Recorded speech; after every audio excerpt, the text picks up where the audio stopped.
Good morning. Welcome to the Bond Sunday morning services. Thank you so much for being with me. I absolutely appreciate it. You can get involved by calling 800-411-2663, 800-411-BOND. You can also email church@bondinfo.org, church@bondinfo.org. Put your name and town, your emails. And good morning again here, everybody. Good morning. Elections are coming up soon. It's going to be time to vote. November 6th. How many days is that away? 1, 2. What's the day? How many more days we have? 9 more days. Isn't that amazing? So by next Sunday, we would have voted? No. Sunday after that. After that Sunday. Well, I want you to think about voting, and I want to encourage you to really look at the issues, look at them for yourself so you can know the right way to vote.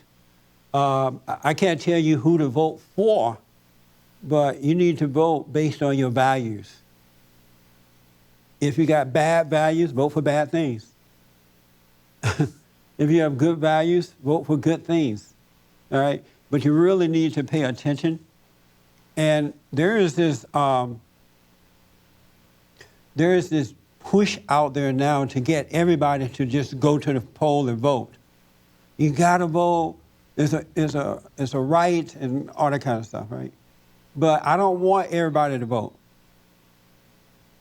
Don't vote if you're relying on the government to take care of you. Stay home and don't vote. Because when you vote for the government, and I'm not talking about the folks who are out of work and relying on the government because of the economy being the way that it is. A lot of people lost jobs. I'm talking about those folks who have made government a way of life. You know, it's take care of them. Free cell phones, free housing, free food, everything free. I'm talking about those kind of folks. Do not go vote. You have no right to be voting. All right? And so stay home and we'll just take care of you. But do not vote if you rely on the government. Don't vote if you're a felon. They want all the felons to go vote now. You know, people who committed crime. There's a real primary push for that too. And don't vote if you don't have an ID. Like a government-sponsored ID. If you're too lazy to get up and get an ID, you have no business voting anyway. You know what I mean? Why should a lazy person vote? And then they say that the United Nations is going to be watching over our election. Can you imagine that? So make sure you become one of those people who go to the poll and monitor. And if you see a UN person there, run them off. So they have no business being there. But we are training, we got to have a training thing. Ernest, when is that? We got to have a training thing to teach you how to monitor at the poll. So you really need to get involved and see what's going on. If they don't have an ID, don't let them vote. And if they're from the UN, don't let them vote. Just call the police. They're technically vote with no ID. They can? Yes. Oh. Get called provisional ballot. But you can't be a UN person and watch over us. I don't know the legality of that, but it shouldn't be legal. Yeah, that's that much I know. That's ridiculous. Okay. And there are many issues on the ballot this time, family issues, especially family issues, like abortion. They want us to vote to pay for free condoms and contraception for women. Don't vote for that kind of stuff. It's going to affect the family. We have more abortion in this country today than I ever heard of. And just thousands and thousands of babies are being aborted today. It's just unheard of. And children of God should consider how they vote by those issues alone, men and women. It doesn't make sense that being a Christian that you would go and vote yes for free condoms or for abortions and stuff like that. That's a life that you're taking. And those are lives. In the black community, over 1,600 black babies are aborted every day. And we are paying for it, and we are paying to help kill lives. And also, it affects women mentally and emotionally when they do these abortions. They're not getting away with that. They are suffering from it. So think about that. Same-sex marriage. There are states that are voting for that this time around. No Christian should be voting for same-sex marriage. When God when God decided to create the family, he knew what he was doing. And if he had wanted men together with men and women together with women, he would have made it possible for them to have children together without having to go outside of their homosexuality to have a baby. Didn't that make sense? Yes. Like, God is really smart. And he made us, and he knew exactly what he was doing and how he wanted this thing to work. And then they're going to say, well, there are straight people who can't have children, right? But no gay people can have children together. None. Zero.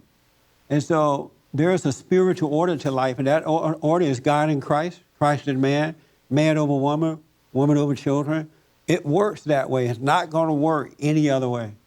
I did an interview. Did you guys see that interview last night? You saw it on Comedy Central. You saw it last night. Oh. What did you think about it? I thought it was How did good. you hear about it? I didn't hear. I just came across it by accident, and I saw you on television, and I was like, whoa. We were scared to promote it because we didn't know what they were going to do to us. So what did you think? It was with D.L. Hughley, is that his name? Yeah. And it was, what was the title of it? I don't remember the title. He wanted to put black men on the endangered species list, right? It was pretty funny. And so what did you think? I thought that, I don't know if they edited the video, but I think they edited so that you could look a certain way. Yeah, they did. Yeah. They even, there were responses I was giving concerning gay marriage, and I can see that they edited a lot of that out. They didn't let me finish my conversation about it, my point. I could detect that, I could detect that the way you responded, that it was chopped up in a certain way so that you could be presented a certain way. Yeah. Yeah, and I was watching it with a friend of mine, and I had to talk to her about what was being said and everything, is kind of explain more so that she could see more like behind the scenes rather than just look at the surface of what was going on. Good. When I did that interview, they sat here for about 3 hours or so, right, Hermes? Yeah. About 3 hours worth of interview just to do what they did. Mm-hmm. They left out so much, but I stayed on point so that if they did try to edit it, they wouldn't have a lot. At first, he made you come across as very positive. I'm surprised that he came across that way. Yeah, me too. And then at the end, he made it. It was twisted in a way that you would be like you were left not being able to answer a certain question. Yeah. But at first I was like with my friend, and I didn't know how she was going to respond. But I was like, oh, I know that guy, and it was good. You were scared to say you know me? No. You knew me? No, I wasn't. No, not at all. Oh, you didn't know? No, I've come to know you. I've seen that guy before. No, I've come to know you more and more, and the more I get to know of you, I know that your heart is in the right place. Thank you. Yeah. Well, and I brought it up because right at the end they asked me about same-sex marriage and adoption, and should gay couples adopt children? And I said, no, absolutely not. What we should do is fix the problem, not put them in a worse situation than what they're already in. So he asked a silly question. Well, he asked me about, how about if a woman has children by herself? And then he went off into some crazy stuff. And I saw that they edited that to try to make it look silly. But it wasn't as bad as I thought. And we didn't send out any emails or nothing about it because we're not going to promote this one. But it wasn't as bad as I thought. And the message was an important message. And I think somewhere in his heart, he really wanted to try to deal with that issue in a serious way. But because he's a comedian and all that kind of stuff, he didn't do it. But so, yeah. It's going to be on our website. Is it, Ernest? Yeah, it'll be up tomorrow morning. Tomorrow morning it'll be up on Bond website and the Bond Action and Facebook. So take a look at it tomorrow. But I did hours and hours of interview with him. You had that last, what show were you on, BET before? Don't Sleep. Yeah, and they shut you down. Yeah. I said from now on, that's what they're going to do to you. Now I'm aware of that. Yes. I know how to deal with it. You do? Okay. Oh yeah, I know how to deal with it. You gotta watch the devil, children, and always suspect that they're gonna do something wrong. Never think that the children of Satan are gonna treat you right. All right, that's a part of the setup. Because if you expect the children of the devil to treat you right, they're gonna end up doing what they do to you. And so now that I know that, I'm ready for them. I'm ready to go back on there now.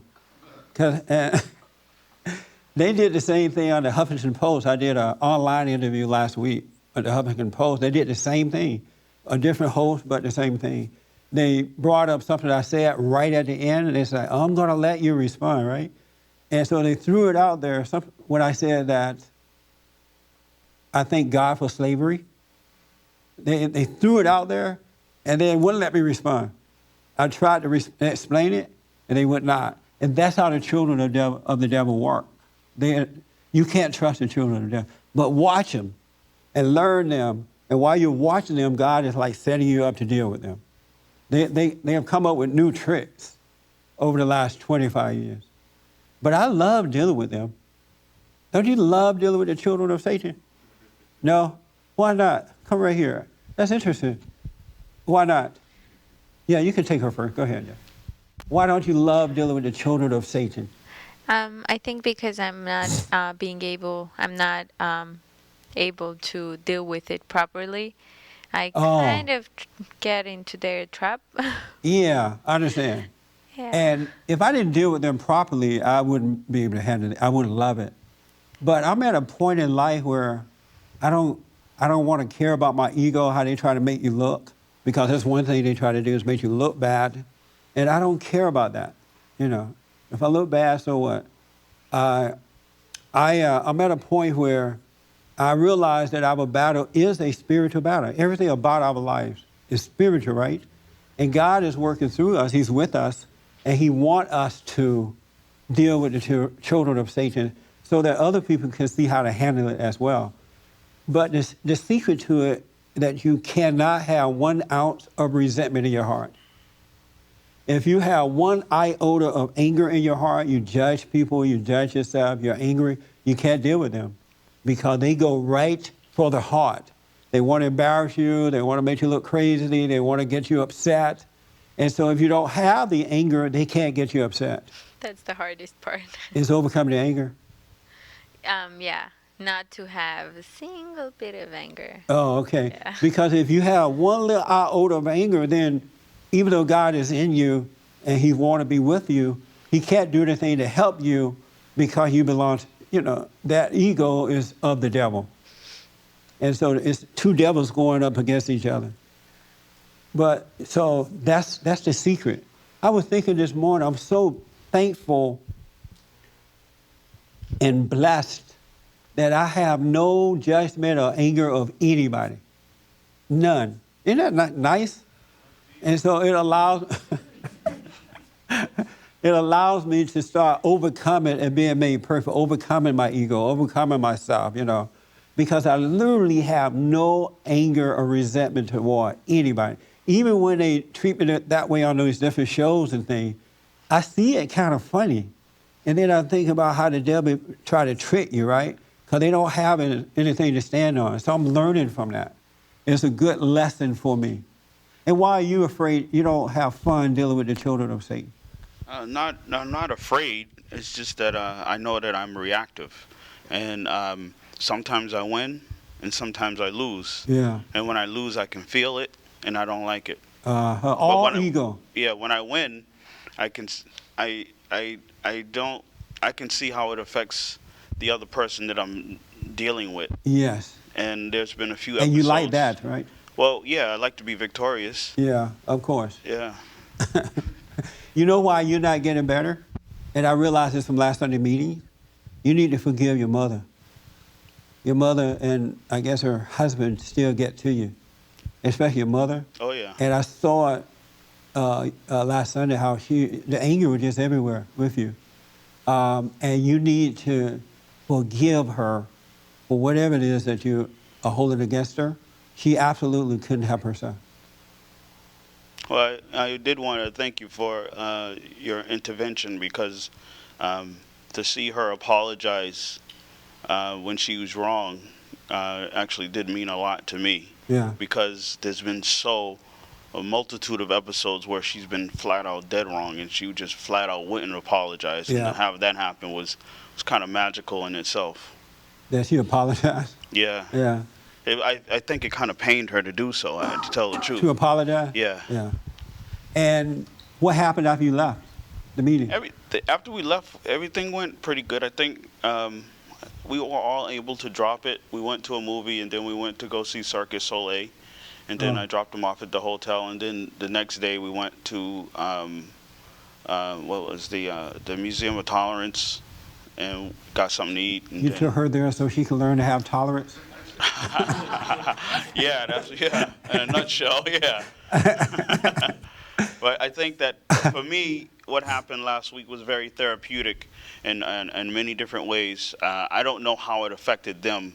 I think maybe they might be harboring some negative feelings because I think that for once they couldn't hide behind their excuses. Yeah. And for me, it was great. I was very enthused about that. Oh, good. Yeah. But the one thing I want you to deeply, deeply realize is that whether she apologized or not is not based on your freedom, your salvation. I understand that now. That's why the Lord's Prayer says, forgive me as I forgive others.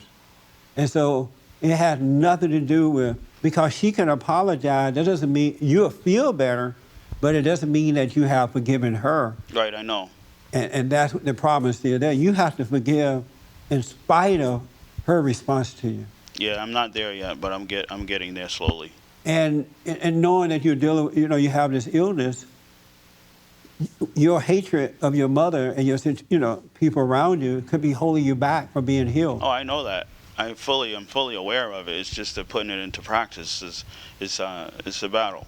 But I feel like I'm getting better every day, physically and spiritually. I'm getting better in some ways, but I can say that I'm grateful and happy with the way things are progressing. Yeah. Yeah, and that's good. But as soon as you forgive, it's just going to be better right away. Yeah. Because you can't put off for tomorrow what should be happening today. You shouldn't, because tomorrow is not promised to you. That's why God is here and now and ready to heal us right now. And so I don't want you to have a mindset, I'm getting better, I'm this. You want here and now because that's all you have. Everything else is an illusion. And so in this moment, in this time, you need to forgive your mother and anybody else that you're holding grudges against so that you could be free just like that. Right. And healing is possible, everything is possible. But if you wait too long, this anger is destroying your body. And so you may forgive one day, but your body may not have enough time to renew itself because the spirit renew the body. And so if you wait all this time, you may forgive, but you'll be like the thief on the cross, right? He recognized God and then he died. He recognized Christ, who he was, and then he died. You don't want to just die as soon as you recognize who Christ is. You want to live. I would think so. Is that true? Yeah. But do you know how to forgive? I think somewhat. The only thing I can think of is just not responding to what's being thrown at me, in a sense. And when the thoughts come, to really be able to separate from those thoughts and not let them take hold and just carry me away. Oh, okay. And that's how you forgive? Well, yeah, because it keeps coming. Yeah. It keeps coming back. Yeah. Wow, that's interesting. The young lady in the glasses on the back row going to tell you exactly how to forgive. Okay. You're not going to tell her. She's like, I'm not. Do you know how to forgive? Yes. I think I do. How? You just give up your resentment or your anger, or just ask God to take it from you. And a lot of it is pride and ego. And you just see this person in a different light, like they can't help themselves, like as just a victim, if you will, instead of a antagonist. I'm glad you brought this up.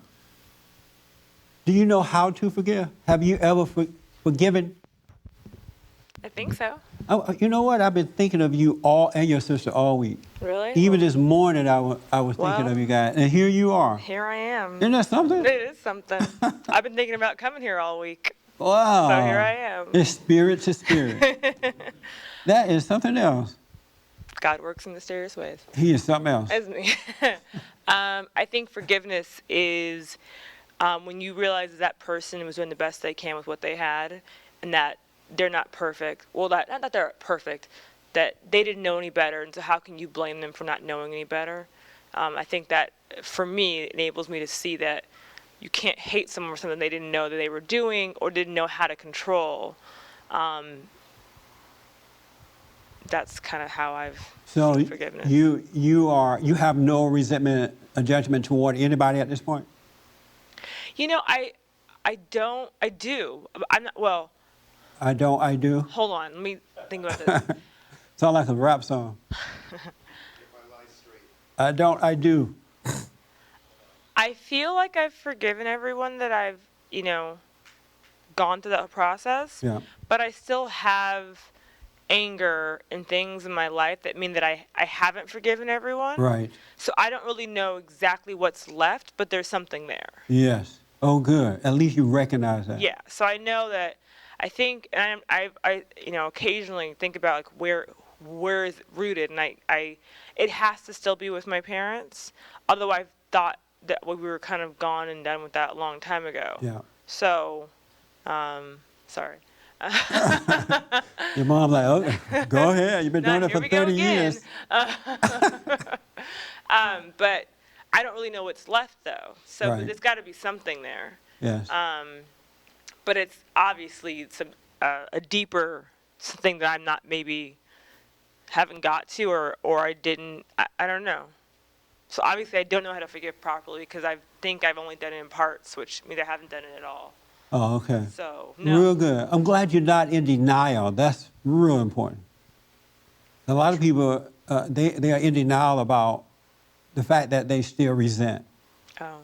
At least you're not in denial about it. Every time I get angry, I know I resent someone still. Yeah. Does it affect your marriage in any way? Are you like difficult to live with at times because of that? My anger? Yeah. Yeah, I think so. Poor guy. He needs to deal with his parents. Let me tell you about that. I'm going for a while. Talk about poor gal, all right?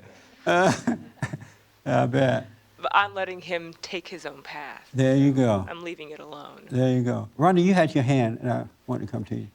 Oh, I was just going to talk about, Speaking to the do we microphone. have a good time dealing with, what'd you say? With the children of Satan. Children of Satan. I was thinking that when it's close to home, it's I feel pain about it. Yeah. And I realize that, if I feel pain, that's my ego. It's really Yes. what you just said to him. Yeah. It's my ego, and it actually gives me opportunity to step back from it and see both sides and see myself, really. Because when there's different issues that we're talking about, and you can't get through to people, and That's maybe right. you're not conveying it right, or maybe you may not be right in certain areas, and so it gives you a chance to step back and see yourself and see what you're saying and what you're thinking. too. Amen. Right on. So it's a great learning experience for that. Right It's good on. to see that dissension all around you. That's right. Absolutely. Richard, tell them how to forgive. You're forgiven, right? No. You have not.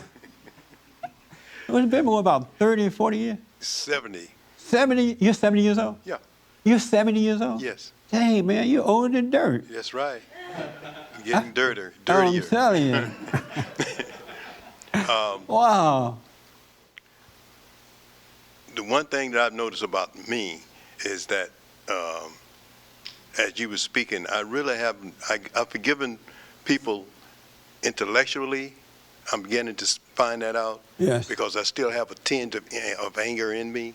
And so therefore I can't really tell her because I don't know it totally myself. Oh, okay. See, I know I have to be reborn again, and I know that I have to be patient with myself first, which I have, I lose it a little bit. But Yes.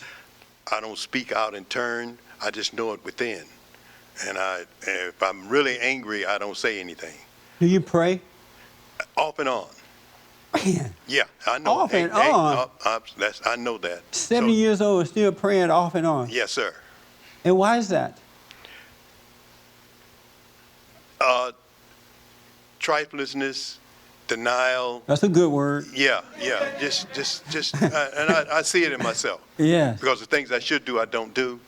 And so when you procrastinate, you intellectually, excuse my language, masturbate. So Don't use that kind of language here. yeah, hey, I'm just saying, in the Forgive mind. him. In the mind. Can we edit that? I say, excuse We had me. one guy blurting out some crazy stuff, and now I'm staying away from the guys Yeah, today. well, I'm just saying. I'm just looking at myself. When I look at myself, I have to call it like I see it.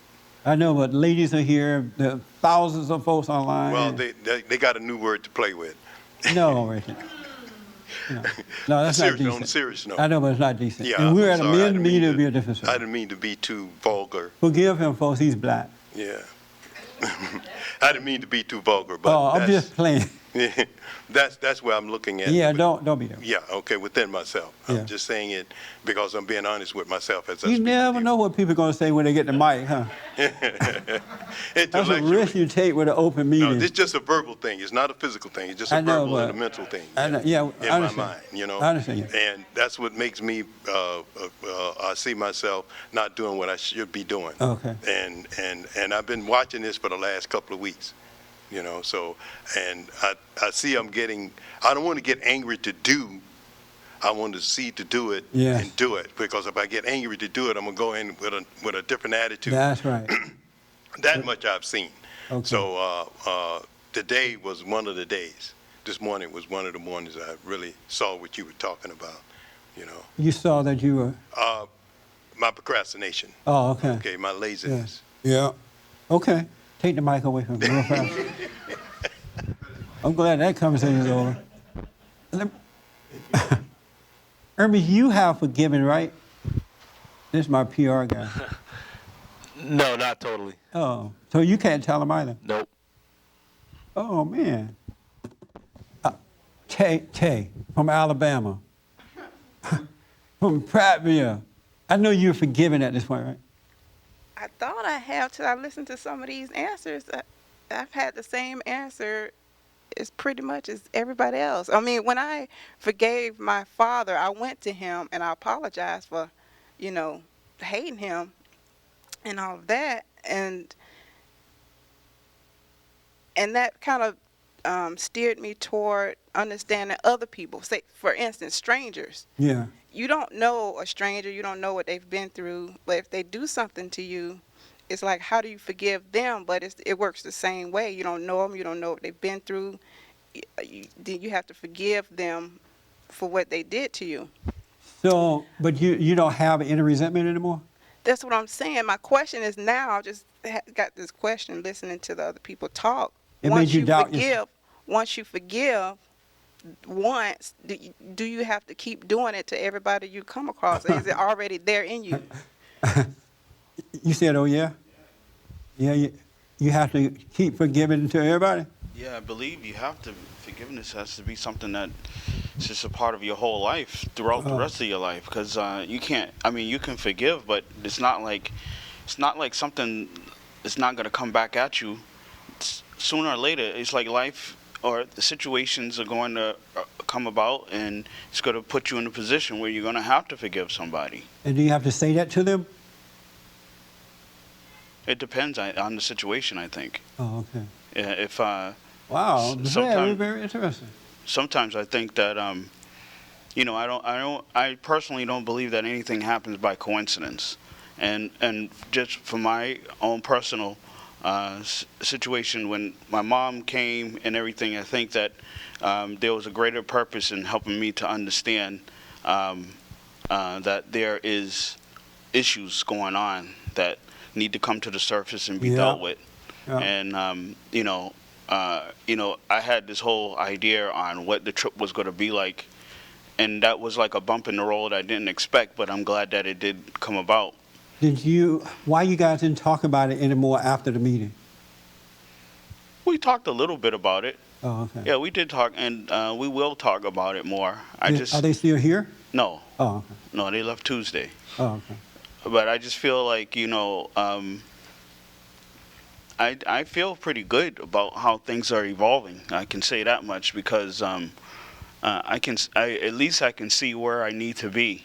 Yeah. And I can reach and go in that direction, as opposed to just wandering around in a circle and just wondering why them, for example, why they weren't the way I think they should have been. I wouldn't even wonder about them. I know I'm not doing that any longer. I'm just because saying. you're angry, you would be wondering about them, but that's their issue, not yours. Right. Well, see, the thing is, I wanted to respond to something she said. She said something about, the way I look at it is some people want to see, and then some people don't want to see. And which do you want? I want to see. Oh, okay. I do want to see. All right. But sometimes I can even see sometimes that I don't want to see. And it's just a constant battle. It's a constant battle, and it's not an easy battle. I know it's very simple in theory, but in practice it's a whole nother thing, especially when you're dealing with someone that's that close to you. Okay. Well, hopefully somebody in this room can help you today. Well, you've helped me a great deal already. Just that whole episode last week was, you don't know how important that was and how great that was for me to be able to at least see what's going on. Yeah, I understand that. You're right about that. But we're going to tell you how to forgive so that you can get that done with. And you'll start living. Okay. All right? I saw Irma's first, and then, did I see your hand? And then here, right? Okay. Let me go to Irma's first. Yeah, I can't really help the brother, but it's more of a question. I got a question. So I understand what you mean when you say, have you forgiven? And I think the Bible talks about that too, that once you forgive, you enter into forgiveness. But what about the forgiveness that, like, people wrong you and then you kind of let it go to kind of get along? So is that a counterfeit forgiveness? Yes. So you're not really letting it go? So you have a counterfeit forgiveness? Apparently. Yeah. If you're going along, so when you let things go, in other words, somebody wrongs you, you let it go, and then, like whether it be your parents or, I feel like I forgive my parents, but when I really think about it, there are certain things that my mom still does that will kind of get under my skin. Oh, okay. So maybe that's evidence that I haven't forgiven. Yes, sir. Okay. Yes, sir. Yes, ma'am. I have a question. Yes. It seems to me that once you forgive, it seems like our anger and our resentment is kind of anchored to one person, and usually it tends to be our mother. Yeah. But once you forgive, it seems that you don't need to go individually forgiving people, because it seems like you're really getting over your pride or your ego. So it would seem to me that once you forgive, you get rid of that ego or your pridefulness, and you can see it. So that next time, because the devil's always gonna play with our weakness to try to tempt us. So, right. But it's almost like once that burden has been lifted, you can see it, and all there are empty words, and you could see the games that are being played. So when someone speaks to you, it's almost like you don't react to the words. They're not trigger points anymore. Once you have forgiven, yes, ma'am, it takes place like that. Because I don't think that you're ever going to reach a place where everyone is just going to act the way you need or want them to act. I don't see it happening anytime soon. Yeah. No way. And if you If it were that easy, we wouldn't even need God because we all like be get along anyway. Yeah, and when you get rid of your ego, you're almost forgiving yourself for being angry at the world or at people. Yeah. Yeah, that's okay. Well, we want to tell him how to forgive. Let me go right here, then we move forward. Time is just flying by. Yes, sir. I don't You think... want to tell him how to forgive? No. Oh. Because of myself, I can do nothing. And I thank you for asking that question, because I haven't completely forgiven either. And why not? Because I can see that it's not within my power to take all the judgment away from me. So I think it's sometimes, if I sincerely ask to see what is it that I'm harboring, what is it that I'm holding on to, and then it is shown to me, and by that same grace, I'm given the surrender to forgive. So I don't think that there is a how to. You think that that's the way? I'm sorry? You think that that's the way it is? I see that's the way, because for the judgments. So if you see it, why don't you do it? Because I can't of myself allow myself to see unless I'm somehow ready for it. But how did you see what you just said? Because I'm paradigm ready for it at this moment to say it. I guess what I'm trying to say, what I'm saying is that that I can't consciously make myself forgive anyone, because I think if we had that power to do it, we would be perfect, because we would choose to do it. So I have to want to see all my buried resentments, and at the same time be given the grace to let it go. But and you don't want to see that yet? I guess I don't. I guess I don't. That's a good question. Yeah. That's a very good question. I guess there's just enough pride, still enough hardness of heart within me that is not allowing me yet to see. Okay. Ronnie, did you have your hand again? Go ahead. I was just going to say probably that the forgiveness is from God, and we just have to live in the moment. And even the forgiveness that we have, we shouldn't be judging, so that way we don't have to forgive. If we really have got to that point, we don't have to.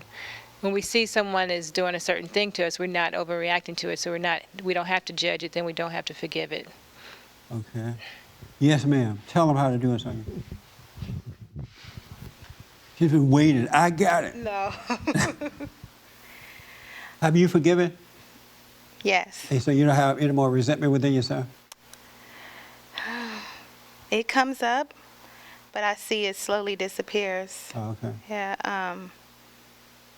The way I forgave my family, my mom, is basically I cried out to God. It was like, it was basically like I was fed up with hatred. And it was like a real cry out to God, like with tears and everything. Like, it's like, I can't fully explain it. I was just fed up with my own hatred. And that's when I was finally ready to forgive my whole family. And just to add to everything that's been said, because a lot of stuff that was said is true, all right? But the best way the right way to forgive is to know yourself. When you can really go within and see how messed up you are and be real honest about, just face it. When you can see you, then it's going to cause you to forgive others. When you can see how dark and rotten you are on the inside, and you know that, you wouldn't want to be hated for that. You can't help that this thing is driving you.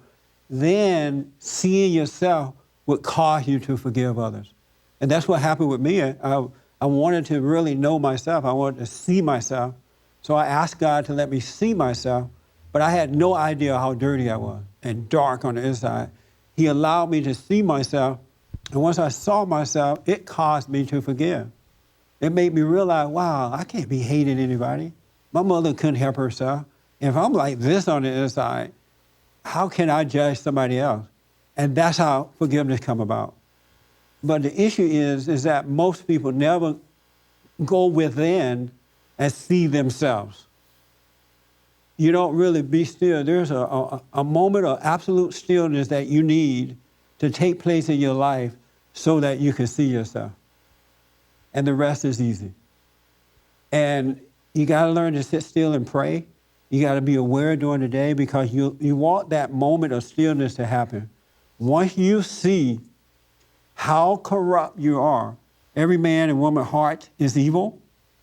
Once you can see that dark, evil heart of yourself, there will not be one person on earth that you will hold a grudge against. Not one. It's a spiritual thing that takes place. Like you were saying, of yourself, you can't do it. Only thing God requires of us that we just kind of calm down so he can bring that moment to us and cause us to forgive. But until you see yourself, it's not going to happen.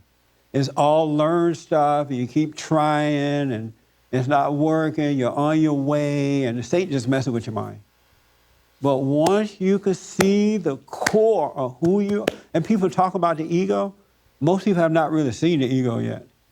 You just know you have it, you know that you get angry, you know you get emotional, right? But wait until you see the darkness of the ego within yourself. And that would change. The ego is dark and wicked. And then it plays cunning games on you. It plays with your mind. And it tells you, oh, I'm almost there. I'm angry, but I'm not as angry.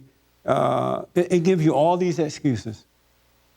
But we're really dark people on the inside until we can be born again and start to overcome it. But you got to see yourself from within.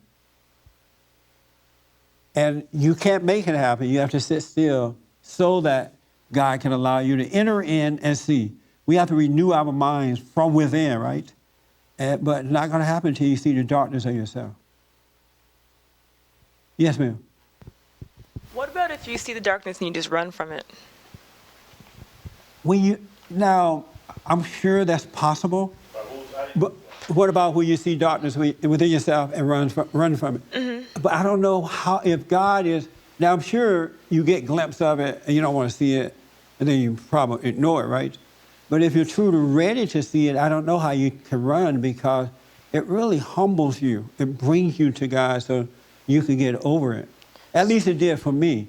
So you think that perhaps if you get glimpses of it, that you're probably not ready to really see it then? Yeah, that may be what it is. You ask to see it, and then when he let you see it, you don't want to see it. But when I saw it within myself, I felt sad. Sadness came because I saw how wrong I was and how can I hold grudges against anyone else. All of it just kind of took place, Yeah. So I didn't have a chance to run from it. See, I feel like I've gotten glimpses of, I guess, the real me. Yes. And it's a little bit terrifying. It's awful. Yeah, but I tend to just blink twice and go the other way. I know what you mean. When she sees it, she's like, Yeah, just deny it. That's an evil woman. I'm on the other way. But you got to stay in that. Now that you know that once you see it, you just kind of deny it right away. Be aware of that, and it would change, and that moment will come and set you free. But it's hard to believe how dark our spirit really is. The ego is not a little cutesy thing just to be saying. It really is a dark nature that has made a home inside of you.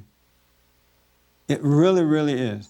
A dark, and not like the darkness of at night. It's a spiritual darkness that is absolutely wicked. It's amazing that can be in us. Isn't that amazing? And you can only see it when God, when you're ready to see it, and God allows you to see it. Because it's just kind of like a dark spirit living in you. Yes. Yes, ma'am.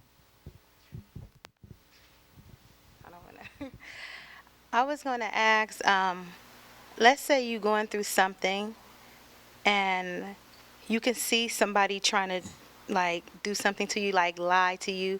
Yes. And you almost feel a resentment come up, but it doesn't fully come.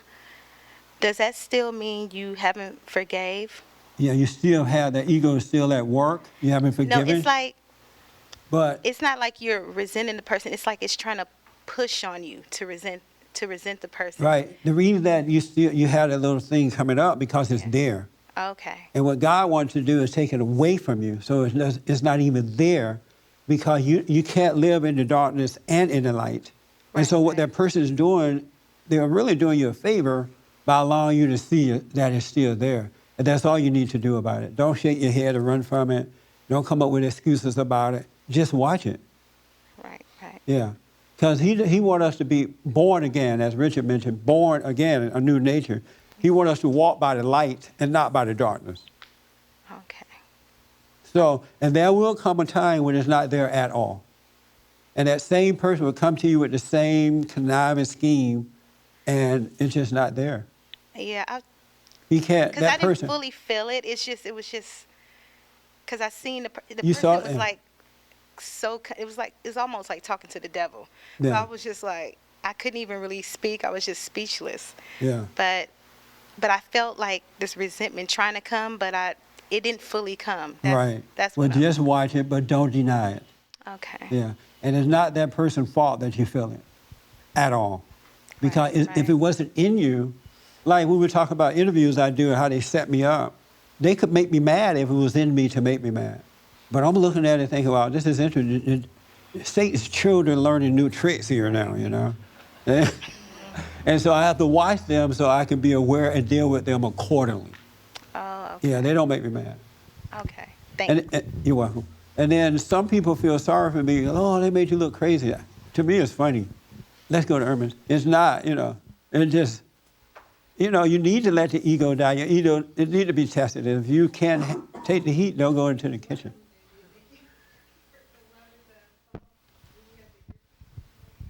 On the Huffington Post. Yeah. Yeah. But to me, I didn't look silly. I saw the game that they were playing. Yeah. So don't feel sorry for me. Pray for me. Yeah. I'm going to get them. Yes, sir.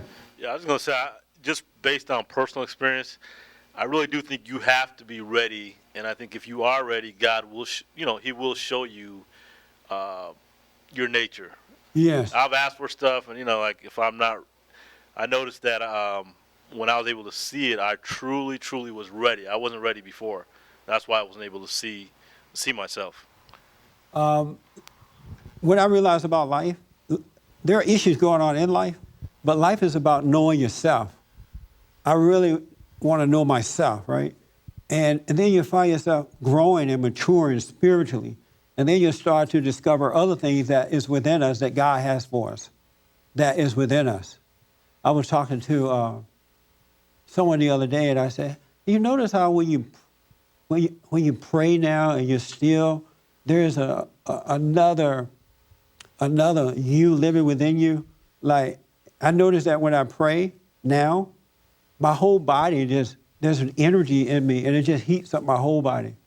It's like another whole person just filling my whole body from my head to my toes. And it's getting easier and easier to just come into that now. And then when I'm going about my day, I can literally be standing here talking to you and feel that, be living from within and aware of that other energy that is a life source that has made a home in me. And so it seems as though as I'm growing and maturing and watching myself and being honest with myself, I'm coming closer and closer into that. Because I didn't even know it existed like that. And I didn't know that it really it consumes you. Just like the ego does, this does. And it's warm and it's loving and it's all knowing, it's comforting. Even when you're going through trouble, you don't have to worry because it's there. It's so interesting. But you got to forgive, though. You can't enter into the kingdom until you forgive. And the way you forgive, as we said, you got to really get to see that darkness that's inside of you. See how dark you are so that you can forgive. Let me take Patrick first, and then I come. Yeah, I just wanted to get back to what you and Sonia were talking about, because I think a lot of people, including myself, have been in this area of, we're watching something come up, don't go with it. And I'm glad you pointed it out, that's kind of a low-level situation. In other words, that's nice, because I'm in that area right now where I'm like, I see things come up, and then I used to just run with them, let my my thoughts run and just get more angry. Yeah. And I see that more often than not, I'm letting that go. But it's really important that I and others see that's not what you're ultimately looking for. Right. If something is coming up, which it does in me all the time, I mean, it's almost like too much work in the sense, if that was the ultimate cure, it doesn't make sense that it would be, because it's like you're constantly looking at something and it's just bubbling around in your body. That's a good point. You don't even, to know that you can not have that at all, that makes sense to me as an ultimate cure. Yeah. You know. Because you can learn about this. The preacher can say, when the anger comes up, watch it, right? And so the anger comes up and you watch it. Right. But that's not what watching it is, not in the spiritual term. When anger comes up, if you can learn to be still and not react, what you really do is you go inwardly toward the anger, and you just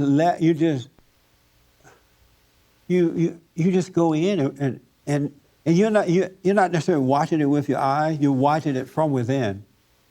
It's being revealed to you.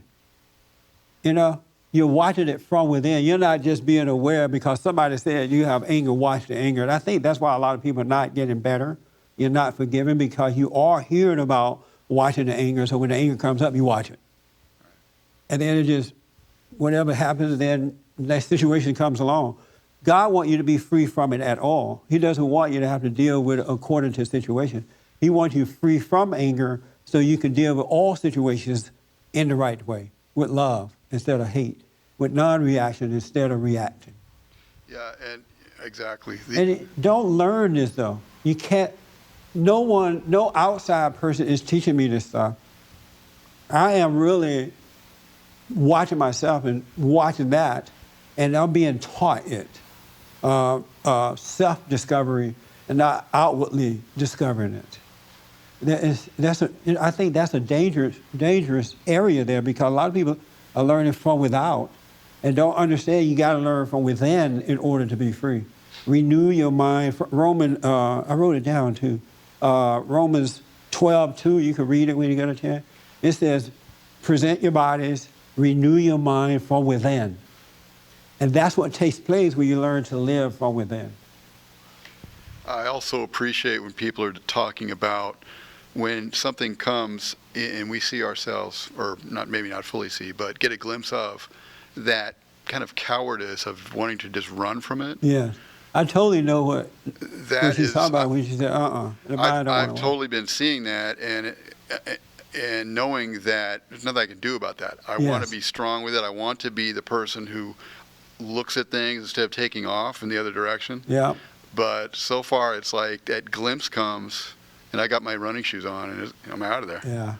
But that will start to change. It's good that you see, even though you don't want to, your head snap just like that, neck snap. That will start to change because, you're praying, you're watching yourself, you're being honest with yourself, and then once something is revealed, it's like, man, I can't believe, is that real? And then you want to forget it, right? But just learn to stay with the prayer. Are you praying morning and night? You're not. No. And I'm proud of it. Not proud. I don't want to act like I am. am. No, I'm kidding. And why not, though? Because you got to pray. I'll tell you why. I'll tell you exactly why. Because, and this is in your prayer tape, because once you start, you're not supposed to stop. And I started and I stopped. And I've tried to get back. And it's so hard to get back, to know what I was when I first started and how, enlightening or opening or eye-awakening it was. And now that I stopped and I've started and tried again, it's almost like I can never get back to what that was, and I get frustrated. Oh, I got you. Satan's playing a game on you. Satan got you thinking that way to keep you from going back to it. Forget about that and just go back to it. God is not holding that against you. You're not telling yourself that. He's using my words against you. All right? Just sit there and watch him tell you, oh, you stopped. Look how difficult it is now. You're not going to have that moment that you had when you first sat down. Pay that no mind. That's him talking to you, and you're believing it. Okay. God is not telling you that, and you're not telling yourself that. All right? So pay that no mind. Go back to your prayer. It's the best thing to destroy the ego, and Satan doesn't want you to do that. All right? So pay that no mind. Yes, sir.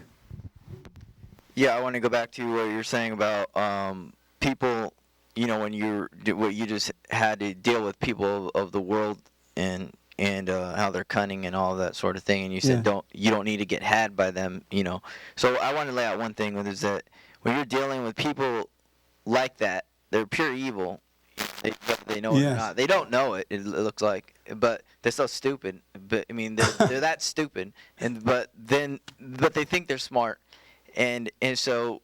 But the thing is that for you to be aware, it seems like you have to judge them. But if you judge them, then you feel guilty, and then they have you anyway. Yes. And so it's the whole thing about being aware. Because the whole perception, the way they dress, if they wanted to dress the way that demon inside of them would dress them, they wouldn't even look normal. I don't think these people are like mentally capable of doing anything, really. I'm talking about people on NBC or wherever they are. I mean, they're crazy as heck. You can see that, and they're mimicking you, they're mirroring you. Everything you say, they're mirroring it, they're mimicking it, they're mirroring it, but they have no loyalty to anything good. That's right. And so it's confusing you because you want to be innocent and not judge them, and then they have you somewhere along the path that you walk with them. So I'm wondering, how do you, be aware without judging them? And then, you know what I mean? Once you start to live from within instead of live from without, then you'll see how to do that. It'll just happen naturally. You would really see them from within yourself, instead of just looking at them with your physical eyes. You'll see the spirit of what's going on, and you'll be fine. And you can't learn this. Now, I don't know how I'm going to handle the next situation, but I do know now how to live from within. And so in doing that, then you'll be fine. You can't pre-plan this. You have to live this day by day, moment by moment, second by second. You can't pre-plan it. Because it's God working through you, and he would do it for you. He will let you see, and he will let you react accordingly. All right? So you are dealing with pure evil out there, within yourself and out there. They're pure evil, but you can't judge them as that. I mean, No. You can't say, you are disgusting and pure evil, and I know it, even though you're cleanly dressed, you look great, you almost look like me, but you're disgusting. You can say that. But you can't say... you can say you're evil. As a matter of fact, I was going to tell the guy on the Huffington Post the other day that you are an evil, angry man, but they wouldn't let me speak long enough to get it out there. But I was going to tell him that. I was going to say, I had no idea how evil you are. The game you're pulling now is coming from the fact that you are evil. So you can't say it, and the moment will present itself. But I don't feel anything about it. I don't hate them for being evil, I just see the evil, but inwardly I feel nothing about it. I'm not mad at them about it. I just see it, and I'm glad I can see. You don't want to strangle them? No.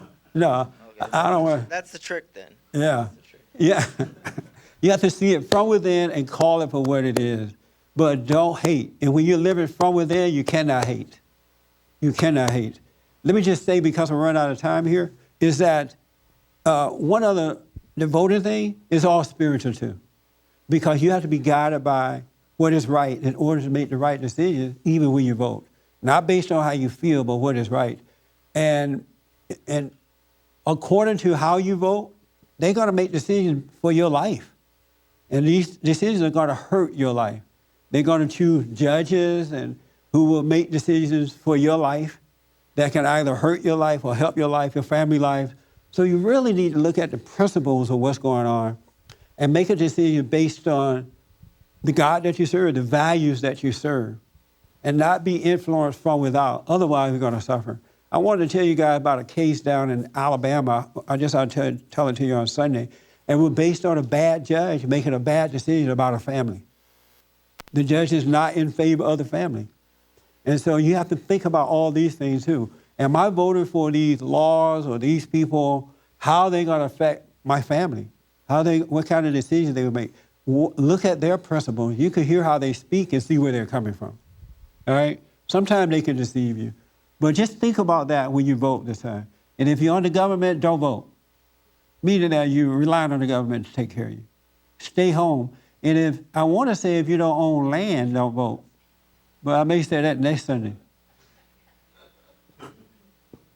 Anyway, we're out of time. Let your anger go.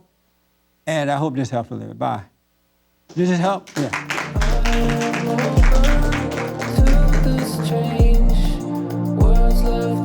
For more information, to purchase a copy of this program, or to make a donation, visit us on the web at bondinfo.org or call 1-800-411-2663. That's 1-800-411-BOND.